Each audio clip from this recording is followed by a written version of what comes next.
The next self-regulation technique that I'm going to teach is softening the palate.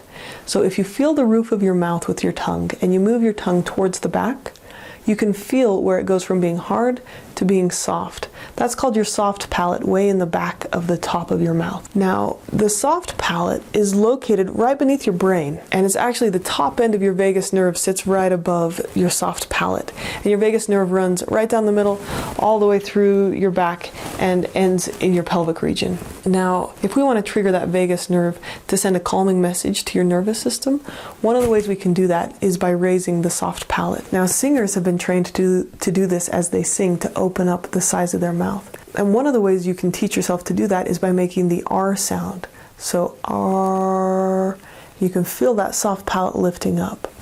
R. As you do that, you might feel yourself start to yawn because it's triggering that calming reaction. But another way we can also trigger that vagus nerve is by yawning on purpose. So go ahead and make a big fake yawn.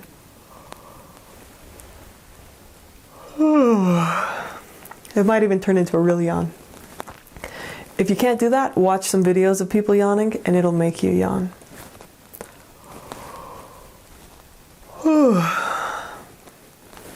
Fake yawning or lifting your soft palate triggers that calming reaction in your body. And it's another easy trick you can do pretty much any time of the day. You don't want to yawn in your boss's face when he's telling you something important, but other than that, it's a pretty easy activity to do. One of the things that I find is really fascinating about yawning is it's also a social response. Have you ever seen your dog get really hyper? I used to have this dog that would get really hyper in the car.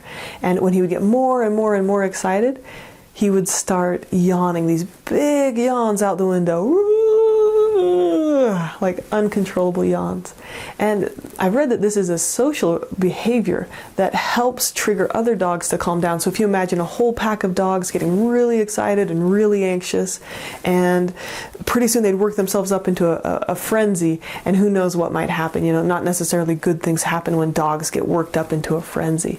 So they have this yawning reaction that triggers other dogs to yawn too, and it signals the herd to calm down when they're getting stressed.